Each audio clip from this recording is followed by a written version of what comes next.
Now, head coach of the MVP track and field club, Stephen Francis, is predicting a tough road back to the top for former world record holder Asafa Powell and Olympic champion Melaine Walker.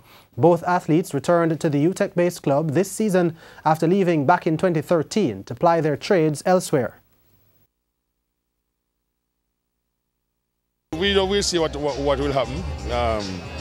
None of them have an easy road, but we'll see what happens. It's in the future. I mean, I am not a prophet, but we just know that you try and see if you can